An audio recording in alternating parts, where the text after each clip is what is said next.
C'est l'artiste qui m'a le plus choqué en studio. Elle est trop forte. J'ai commencé la musique à 4 ans avec le piano. Ah ouais.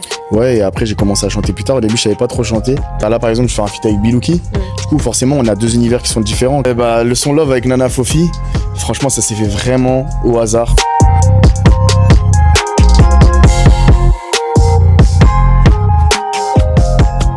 Bonjour, est-ce que tu peux te présenter s'il te plaît? Alors moi c'est Warren Saada, j'ai 26 ans, je suis auteur, compositeur, interprète. Et voilà, hein, je me bagarre dans cette industrie musicale. Ça fait combien de temps que tu fais de la musique? J'ai commencé la musique à 4 ans avec le piano. Ah ouais. Ouais, et après j'ai commencé à chanter plus tard. Au début je savais pas trop chanter. Mais à force avec l'expérience, t'as capté, petit à petit tu t'améliores. Et après j'ai commencé à écrire mes textes, faire mes instrus et tout. Et voilà, aujourd'hui ça va, grâce à Dieu. Tu fais tout seul? Tout seul, après j'ai quand même une équipe, mais en vrai j'ai appris à tout faire tout seul, ouais. Okay. Parce qu'avant j'avais pas forcément d'argent, pas forcément de trucs pour aller en studio, donc je connaissais pas grand monde. Je me suis dit en vrai on est mieux servi que par soi-même. Ouais, donc c'est comme ça que j'ai appris, tu vois. Donc après j'ai fait des connaissances, des beatmakers, des ingé-sons, des producteurs. Et maintenant on bosse en équipe, mais en vrai je peux bosser tout seul si je veux, tu vois. Ok. Et t'es quand même fier de ton rendu quand t'es tout seul? Bien sûr, grâce à Dieu, comme je te dis, comme ça fait longtemps maintenant qu'on bosse, je sais comment bien faire sonner mes sons, je sais comment... En vrai, je pourrais enregistrer un son et le sortir directement après, tu vois, sans l'aide de personne et tout, mais c'est toujours bien de bien s'entourer, tu vois. Oui, c'est vrai. Du coup, là. Donc, ton grain de voix et les ambiances sont super identifiables dans tes sons. On arrive directement à savoir que c'est toi qui chantes. Et est-ce que tu cherches encore à expérimenter de nouvelles textures en studio ou tu veux affiner une recette que tu as déjà testée? En fait, il faut toujours innover, je pense, tu vois. Il faut garder sa recette, c'est comme McDo, en vrai, ils gardent toujours la recette des frites, tu vois ou pas. Mais ils vont rajouter une frite un peu avec des vagues ou des nouvelles sauces ou des nouveaux trucs. Moi, je vois ça un peu comme ça, tu vois. Donc, toujours en gardant ma recette, en essayant de l'améliorer ou rajouter des choses ou m'adapter à l'ère du temps actuel, tu vois. Je trouve que c'est important. Donc voilà. Et est-ce qu'elle arrive aussi à être un peu différente en fonction des feats que tu fais ou pas? Ouais, justement, là par exemple je fais un feat avec Bilouki. Du coup forcément on a deux univers qui sont différents, carrément même je pense quand tu dis Warren, Bilouki, tu te dis oh qu'est-ce qu'ils vont faire, mais on va réussir à trouver le juste milieu pour mélanger les deux et des fois c'est comme ça que tu crées des bangers, tu vois. C'est vrai. En studio, tu es plutôt du genre à polir tes textes pendant des heures ou tu laisses une grande place à l'improvisation? En vrai, ça dépend des moods, ça dépend des séances. Il y a des sons où par exemple, où tu veux vraiment bien écrire, donc tu vas prendre le temps, etc. Des fois que ça demande plus de réflexion. Mais généralement, les sons qui sont le plus appréciés, c'est les sons qui sont faits directement au feeling, tu vois. Parce que c'est ça, la musique, en vrai, c'est un feeling, c'est un ressenti. Dès que tu sens un truc, tu l'envoies et tu vas voir qu'en vrai de vrai, moins t'as réfléchi et plus ça vient naturellement, plus ça marche, tu vois. Donc, voilà. Du coup, t'as des choses qui t'inspirent? Ouais, il y a beaucoup de choses qui m'inspirent. Comme, si tu peux en citer? Comme l'amour. Je parle beaucoup d'amour. Moi, je suis un lover, tu sais déjà. Mais après, il y a plein de types d'amour, en vrai de vrai. Il y a l'amour pour la famille, l'amour pour ses proches, tu vois. Il y a pas que ça. Je parle pas que de ça non plus, tu vois. Mais moi, j'appelle ça la musique du cœur. Moi, ce que je fais, c'est la musique du cœur. Tu vois, c'est juste faire ressentir des choses aux gens. Moi, expliquer ce que je ressens dans mes morceaux et tout. Et essayer de le faire avec l'interprétation, avec plein de trucs. Voilà, moi, j'appelle ça la musique du cœur. Ok, donc 100% réel. 100% réel. Qu'est-ce qui est le plus difficile quand on veut rester fidèle à son univers sans faire de compromis avec les tendances du moment? C'est vrai que ce qui est difficile, c'est de pas essayer de caricaturer, tu vois. Parce que moi, par exemple, je suis un chanteur. Je vais pas aller commencer à rapper, tu vois. Parce que, imaginons, ça, c'est de la nouvelle tendance. Mais à des moments, peut-être adapter un peu mes flows, mon interprétation pour me rapprocher des styles actuels, tu vois.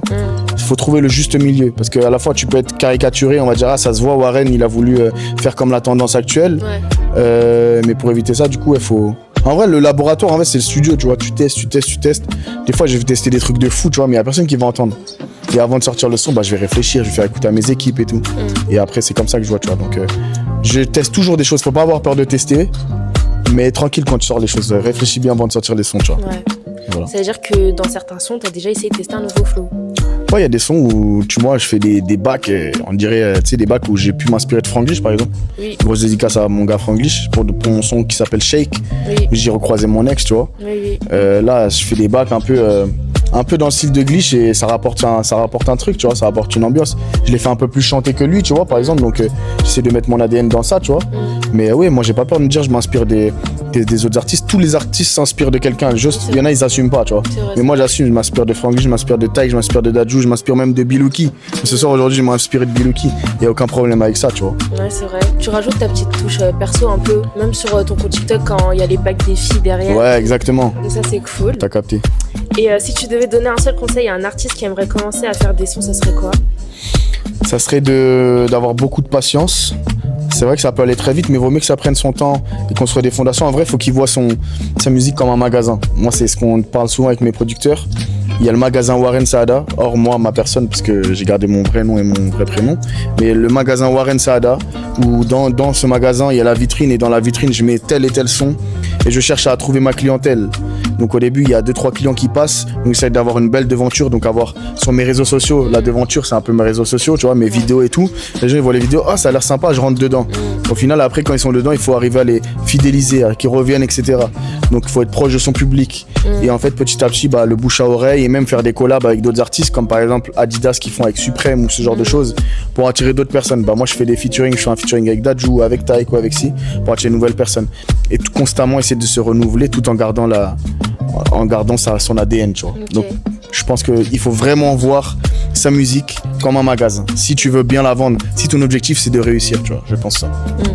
Et du coup, ça se passe comment les feats niveau international, comme le son Love? Le son Love avec Nana Fofi, franchement, ça s'est fait vraiment au hasard. Tu vois, de base, j'avais une autre séance et j'étais avec un frérot à moi qui s'appelle Sambou. Et c'était un son que je devais faire de base pour son projet, un son R&B comme ça. Et en fait, il est venu avec Nana Fofi. Et Nana Fofi, moi, je connaissais pas de tête et tout, mais j'avais déjà entendu un de ses sons qui s'appelle Selling Dreams. Et j'avais kiffé. Et bref, on discute au studio et elle parle en anglais, donc déjà, c'est un peu compliqué. Moi, je sais pas comme si j'étais le meilleur pour l'anglais, tu vois, mais. Et on discute comme ça, je fais écouter, elle kiffe, moi je kiffe de ouf aussi. Et on se dit, vas-y, viens, on se pète demain. Alors que c'était pas prévu, tu vois, parce qu'elle habite aux Pays-Bas. Et on s'est pété le lendemain avec Fabio, avec mon gars. Donc d'abord, on a fait un son R&B, donc rien à voir avec celui-là. J'ai trouvé lourd, mais j'ai dit, moi j'aimerais bien faire un son un peu plus dans mon délire, un délire de rumba, etc. Elle était un peu moins. Elle avait moins la vision sur le moment. Parce que c'est pas son style de base. Parce que c'est pas son style, mais au final, genre on l'a fait. Genre j'ai essayé j'ai fait la prod avec Fabio. J'ai fait des top lines aussi. Elle a fait la top line de son couplet. Genre j'ai essayé de lui montrer comment on pouvait amener le truc et au final elle a kiffé. Et de base elle voulait sortir le premier son, j'insiste, mais je lui ai dit non. Viens, on sort le deuxième. Je te jure, viens, on sort le deuxième parce que c'était plus un mood d'été et tout. Et au final, franchement, le son il plaît plutôt bien, tu vois, donc je suis grave content. Mais ça veut dire que c'était 2 styles musicaux, mais pour les mêmes paroles. C'est pour ça que vous avez pas sorti les 2 sons? Non, en gros, l'autre son, c'est vraiment un son, peut-être qu'il va sortir là, je sais pas. Mais c'est vraiment un R&B, tu sais, un peu à l'époque, il pleut dehors, vraiment un truc un peu triste, tu vois. Donc pour moi, sortir ça en été, c'était pas terrible, tu vois. Et je trouve que ça a été vraiment la meilleure décision de sortir ce son-là. Et grosse dédicace à elle. Parce que vraiment, moi j'adore. C'est un de mes sons préférés personnellement de ma discographie. Ah ouais, à ce point? Ouais, franchement, j'aime trop. Ok, mais c'était ton premier son au niveau international? Moi j'avais fait avec Amaria Bébé aussi, qui vient de Londres. Donc Amaria Bébé, j'étais fan d'elle. Mais vraiment trop fan. Je m'inspirais d'elle et de ses vidéos, de ses musiques pour faire mes sons. Et un jour, je sors mon son Sans Toi, un son qui s'appelle Sans Toi. Et elle contacte mon manager, elle dit j'aimerais trop faire, elle vient en France, j'aimerais trop faire un son avec Warren. Du coup on l'a fait, c'est incroyable. C'est l'artiste qui m'a le plus choqué en studio. Elle est trop forte. Franchement, elle a pas notre temps. Elle est trop forte, trop rapide et vraiment respect elle. Et je suis très content aussi d'avoir fait ce feat. Ça a dû être une fierté pour toi. Incroyable. L'inspiration qui te contacte comme ça. En fait, de voir que, je me rappelle, je suis dans ma chambre, je regarde ses vidéos, trucs, je me dis, wow, la dinguerie, elle veut faire un son avec moi, je me dis, c'est un truc de ouf, tu vois. Donc c'est ça qui est beau aussi, tu vois. D'accord. Et t'as des futurs projets? Ouais, là, déjà, hors sortie de son, j'ai l'Olympia. Le 24 avril, là, je fais l'Olympia. Donc prenez votre billet. Pas trop stressé? Non, ça va aller en vrai. J'ai déjà fait le Trianon, c'était incroyable. Donc là, l'Olympia, c'est une salle mythique. Donc pareil, je me rends pas trop compte encore parce que j'arrive pas trop à imaginer mes lettres, trucs, tu vois. Mais c'est incroyable et je suis fier. Parce qu'en plus, vu que j'ai gardé mon nom de famille, ça veut dire il y aura mon nom de famille en lettres rouges, ça veut dire ça fait honneur à moi mais honneur à toute ma famille. Donc je suis vraiment content de ça, tu vois. Et donc ça, c'est pour les dates. Après, je vais faire une petite tournée en France. Et pour les projets, là bientôt je vais sortir un projet. J'ai déjà teasé certains sons qui sont sortis. Il y a un son avec Franglish, il y a un son avec Taïk aussi.